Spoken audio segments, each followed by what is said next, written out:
Avatar Meher బాబాకి జై. ఆది కిరణ్ గారిని ఒకళ్ళు ప్రశ్న అడిగారు, దానికి జవాబు కూడా మనం చూద్దాం. క్వశ్చన్ ఏంటంటే,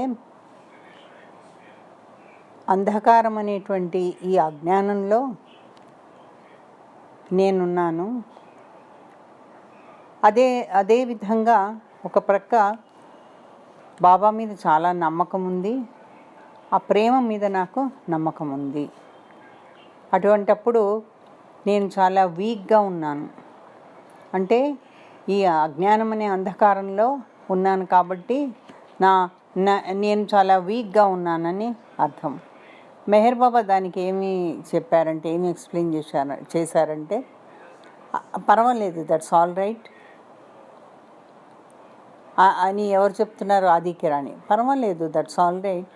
బాబా అన్నీ గుర్తిస్తారు. బాబాకి నీ వీక్నెస్ అవన్నీ కూడా తెలుసు. ఆయన ఏం పెద్ద నిన్ను ధైర్యశాలిగా ఒక హీరోలాగా ఉండమని ఏం చెప్పరు, పెద్ద చాలా స్ట్రాంగ్ ఉండాలని చెప్పరు.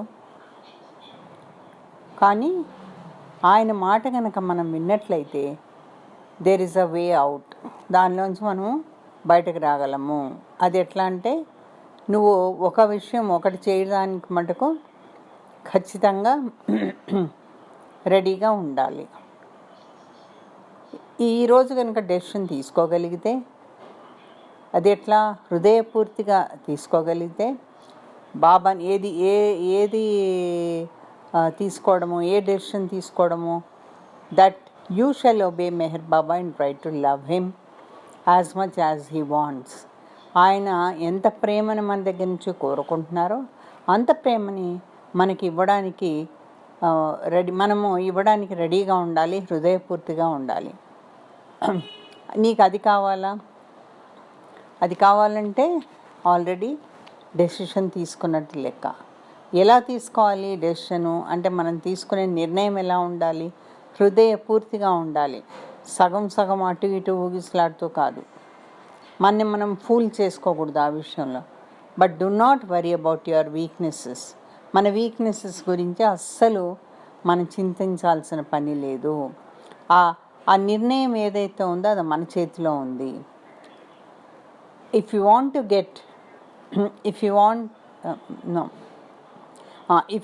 Get the degree of master of hearts then you must make a whole hearted decision. మనము అన్నిట్లో గెలవాలి, మన హృదయాన్ని గెలవాలంటే మనము ఒక హృదయపూర్తిగా ఉండేటువంటి నిర్ణయం తీసుకోవాలి. తీసుకోవాలా వద్దా అనే ఊగిసలాట మటుకు మనకి ఉండకూడదు. బాబా ఏమంటున్నారంటే, ఇప్పుడే డిసైడ్ చేసుకో అని అంటారు. పర్ఫెక్ట్ మాస్టర్ కబీర్ చెప్పినట్టు, if you want to make a decision tomorrow, decide it today. ఒకవేళ నిర్ణయం రేపు తీసుకుంటానంటే ఈరోజు డిసైడ్ చేసుకో. And if you want to decide today, then decide at this moment. ఒకవేళ ఈరోజే డిసైడ్ చేసుకోదలిస్తే ఈ నిమిషంలోనే డిసైడ్ చేసుకో. And if you want to decide it today, then decide it at this moment. The time will pass out of your hands. ఎందుకని? సమయము మన చేతిలోంచి దాటిపోతుంది. అప్పుడు మనం ఏమీ చేయడానికి ఉండదు. దానికి ఒక సామాన్యమైనటువంటి ప్రాక్టికల్గా ఏం చేయాలనేది చెప్తున్నారు. మనిషి చేతిలో అందుబాటులో ఉన్న ఒక ప్రాక్టికల్ విషయాన్ని దానికి చెప్తున్నారు. If you do not want this, then wait and just go on floating. ఒకవేళ నీకు అలా నిర్ణయం తీసుకోవడం ఇష్టం లేదు, నువ్వు తీసుకోలేకపోతున్నావు, తీసుకోను అనుకుంటే వెయిట్ చేయాలంట. దేనికి? ఆ సముద్రపు అలల మీద, ఆ సముద్రం ఏదైతే ఉందో దాని మీద అలా తేలియాడుతూ ఉంటాం. ఎందుకని? మనకి ఖచ్చితమైన నిర్ణయం లేదు, ఊగిసలాడుతున్నాం. Until you are able to decide అయ్యే వరకు ఏదో ఒకటి అలా ఆ ఓషన్ మీద, ఆ సముద్రం మీద తేలియాడుతూనే ఉంటాం.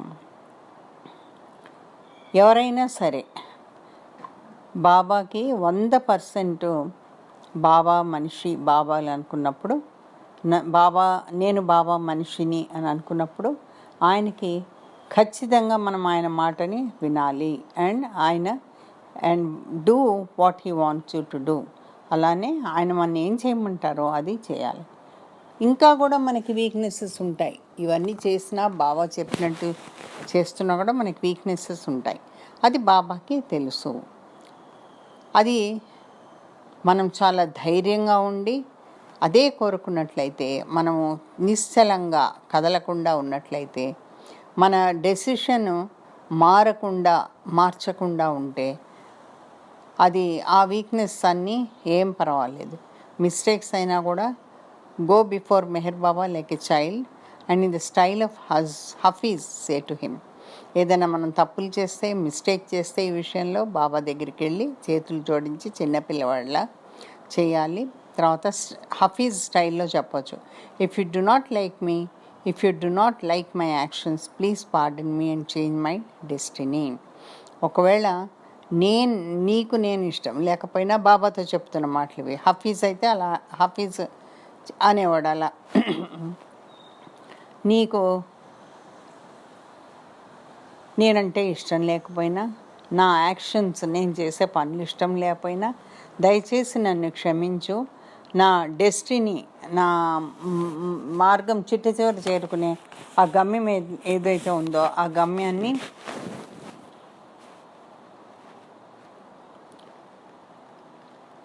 నేను అనుసరించే విధానాన్ని దయచేసి మార్చు.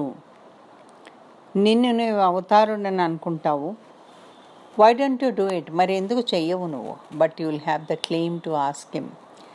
బాబాని మనము రిక్వెస్ట్ చేసి అడగొచ్చు. That question only when you whole heartedly decide. అది ఎప్పుడు మనం హృదయపూర్తిగా ఆయన మాటలు వింటాము, ఆయనకి సరెండర్ అన్న మాట ఇక్కడికి రాలేదు, కానీ ఆయన మాటలు వింటాము హృదయపూర్తిగా అనుకున్నప్పుడు బాబానే ఆ ప్రశ్న మనము అడగొచ్చు, లేకపోతే అడగడానికి వీల్లేదు. Sir, you cannot have it both ways. రెండు విధాలా మనము చేయలేము. నాకు ఒక పక్క వీక్నెస్ ఉంది, నేను డిసైడ్ చేసుకున్నాను అన్నీ చేయడానికి, ఆయన మాట వినడానికి అంటూనే మళ్ళీ మనము అధైర్యపడకూడదు, మళ్ళీ మనము అది మాట మార్చకూడదు. అవతార్ మెహర్ బాబాకి